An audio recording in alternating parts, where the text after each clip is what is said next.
সকাল থেকেই বরগুনায় উৎসবমুখর পরিবেশে ভোট গ্রহণ অনুষ্ঠিত হচ্ছে এবং বরগুনার যে সব ভোটাররা রয়েছেন তারা কিন্তু বিভিন্ন কেন্দ্রে তাদের ভোট প্রদান করছেন। আমি রয়েছি বরগুনার ২ আসনের পাথরঘাটা উপজেলার একটি ভোট কেন্দ্রে, যে ভোট কেন্দ্রে নারী এবং পুরুষ কিন্তু লম্বা লাইনে দাঁড়িয়েছেন এবং তাদের ভোট প্রদান করছেন।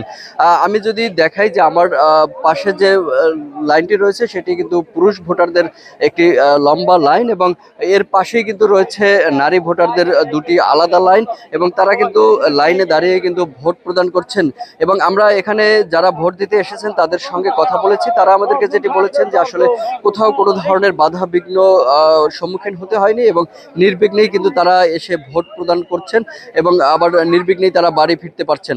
এছাড়াও আইন শৃঙ্খলার পরিস্থিতির বিষয়ে যদি আমি বলি যে গতকালকে থেকেই যাতে নির্বিঘ্নে মানুষ ভোট দিতে আসতে পারে সেক্ষেত্রে বিভিন্ন সড়কে কিন্তু টহল জোরদার করা হয়েছিল এবং আইন শৃঙ্খলা রক্ষাকারী বাহিনীর সদস্য যারা রয়েছেন তারা কিন্তু বিভিন্ন জায়গায় কিন্তু টহল দিয়েছেন এবং ভোট কেন্দ্রগুলো পরিদর্শন করেছেন এবং কোথাও কোনো ধরনের সমস্যা রয়েছে কিনা সেই সমস্যা সমাধানের কিন্তু ব্যবস্থা গ্রহণ করা হয়েছে।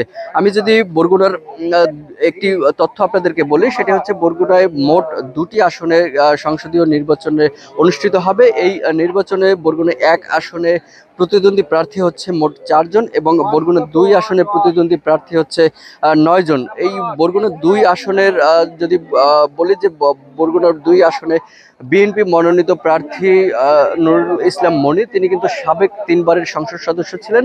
এছাড়াও তার প্রতিদ্বন্দ্বী প্রার্থী জামায়াতের ডক্টর সুলতান আহমেদ, তিনি কিন্তু দাঁড়িপাল্লা প্রতীকে এখানে নির্বাচনে অংশগ্রহণ করেছেন এবং এই ২ প্রার্থীর মধ্যেই প্রতিদ্বন্দ্বিতা হবে বলে আমাদেরকে সাধারণ ভোটার যারা রয়েছেন তারা আমাদেরকে বলেছেন। আমি যদি এখানে যারা ভোটার উপস্থিতি রয়েছে তাদের সঙ্গে কথা বলি যে আসলে এবারে যে নির্বাচন অনুষ্ঠিত হচ্ছে সেই নির্বাচনে ভোট দিতে এসে আপনার কেমন লাগছে এবং ভোট দিতে এসে কোনো ধরনের কোনো সমস্যার সম্মুখীন হচ্ছেন কিনা? না, খুব ভালো চলছে, খুব ভালো চলছে ভোট। আর মনোবল হতে হয় স্পাট-দৃঢ়। জেরুজালেম ২৫ বছরের পথ চলায় নিরাপদে রাখার প্রত্যয়ে। আচ্ছা, আপনি তো এর আগেও ভোট দিয়েছেন, গত ভোট এবং এবারের ভোট কেমন লাগছে সব মিলিয়ে? এবারের ভোট আমরা সুস্থভাবে চলতে আছে, খুব ভালো থেকেই আমরা তাই শান্তিভাবে আমরা দিতে আছি, কোনো সমস্যা নেই।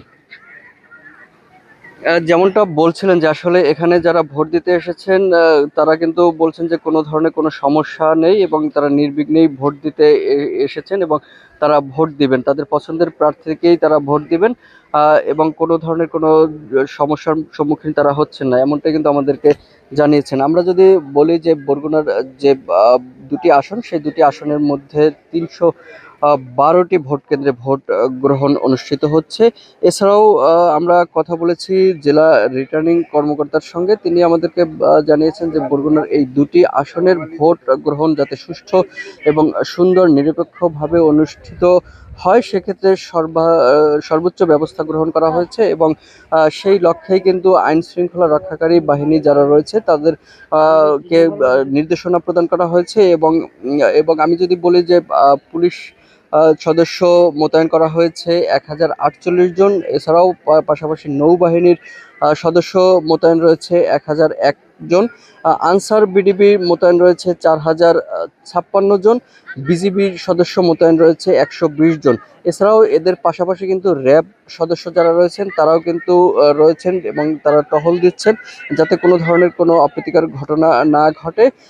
আমি যদি বরগুনার একটি তথ্য বলি যে বরগুনায় মোট ভোটার সংখ্যা রয়েছে ৮,৫৭,২০৩ জন। এর মধ্যে পুরুষ ভোটার সংখ্যা রয়েছে ৪,১৮,৭৪৬ জন এবং নারী ভোটার রয়েছে ৪,২৭,১৩৬ জন। এছাড়াও তৃতীয় লিঙ্গের ভোটার রয়েছে ১৫ জন যারা ভোট প্রদান করবেন। এই ভোটারদের মধ্যে তরুণ ভোটার কিন্তু রয়েছে ৫০,০০০। তারা এবারের এই নির্বাচনে প্রথম ভোট দিবেন। এছাড়াও বরগুনার যে সকল ভোট কেন্দ্রগুলো রয়েছে সেই ভোট কেন্দ্রগুলোতে কিন্তু আইন শৃঙ্খলা রক্ষাকারী বাহিনী যারা রয়েছেন তারা কিন্তু দায়িত্ব পালন করছেন এবং কোনো ধরনের কোনো অপ্রীতিকর ঘটনা যাতে না ঘটে সে ব্যাপারে কিন্তু তারা নজরদারি রাখছেন। আমরা বরগুনার বিভিন্ন ভোট কেন্দ্রে সকাল থেকেই ঘুরে দেখেছি যে আসলে নারীদের উপচে পড়া ভিড় রয়েছে ভোট প্রদান করতে, সকাল থেকেই তারা লাইনে দাঁড়িয়েছেন। আমরা এখানে এসেও সেই একই অবস্থা দেখলাম যে পুরুষদের তুলনায় নারী ভোটারদের উপস্থিতি এই মুহূর্তে বেশি রয়েছে। তবে তারা আমাদেরকে যেটি বলেছেন যে আসলে সকালে কাজকর্ম কম থাকায় সকাল সকাল ভোট দিয়ে বাড়িতে গিয়ে আবার তারা নিজেদের যে দৈনন্দিন কাজ সেটি করার জন্যই কিন্তু দ্রুত যাতে ভোট দিয়ে বাড়িতে ফিরতে পারেন, সেক্ষেত্রে তারা খুব সকালেই কিন্তু ভোট কেন্দ্রে এসে ভোট লাইনে দাঁড়িয়েছেন।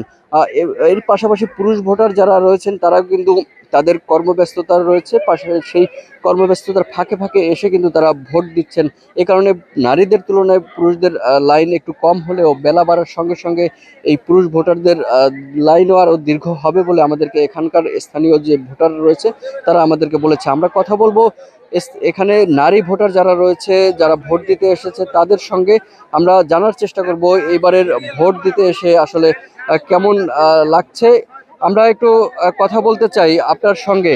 এই যে ভোট দিতে এসেছেন, ভোট দিতে এসে কেমন লাগছে? ভালো লাগছে। আচ্ছা, ভোট দিতে এসে কোনো ধরনের কোনো সমস্যায় পড়তে হয়েছে কিনা? না, করতে হয়নি, তাই একটু মানে রোডটা আর কি।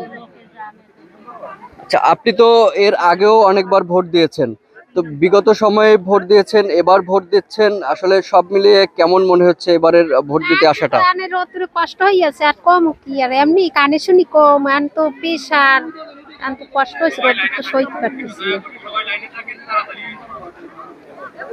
আমরা আরো যারা ভোটার রয়েছে এখানে নারী ভোটার তাদের সঙ্গেও কথা বলবো এবং জানার চেষ্টা করব আসলে এবারের এই ভোট দিতে এসে তাদের কেমন লাগছে। আমি একটু আপনার সঙ্গে কথা বলতে চাই। আপনি তো এর আগেও অনেকবার ভোট দিয়েছেন, আসলে এবারে ভোট দিতে এসে আপনার কেমন লাগছে? বিগত সময়ের তুলনায় কি মনে হচ্ছে আপনার? ভালো লাগে। কোনো ধরনের কোনো সমস্যার সম্মুখীন হচ্ছেন কিনা? না, দেখি না কোনো জায়গায় কিছু। এখন অসুস্থ হয়ে পড়ি, আইসি বেহানে সকালে আইসি হিন্দে উইতে মার যাই, আবার পিছিয়ে দিয়েছে, এখন আর বাজান খারাপ করি না। এখানে যারা ভোট দিতে এসেছেন তারা আমাদেরকে যেটি বলেছেন যে আসলে লম্বা লাইন থাকার কারণে কিন্তু এখানে ভোট দিতে এসে তাদের দীর্ঘ সময় দাঁড়িয়ে থাকতে হয়, যে কারণে যাদের বয়স বেশি তারা কিন্তু অসুস্থ হয়ে পড়ছেন, এমন এমন খবরই কিন্তু আমাদেরকে তারা বলছিলেন। তো আমরা বরগুনার বিভিন্ন ভোট কেন্দ্র ঘুরে দেখেছি, সকাল থেকেই উপচে পড়া ভিড় রয়েছে ভোটারদের ভোট প্রদান করতে এসে তারা ভোট দিচ্ছেন এবং কোথাও কোনো ধরনের কোনো অপ্রীতিকর ঘটনার খবর আমরা এখন পর্যন্ত পাইনি।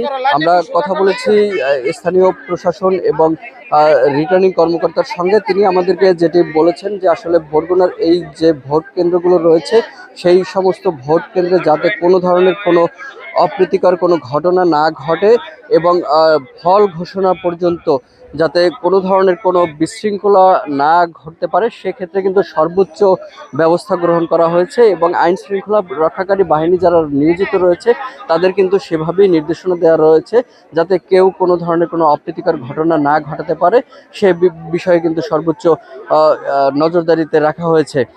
এই ছিল বরগুনা থেকে আমার কাছে সব শেষ।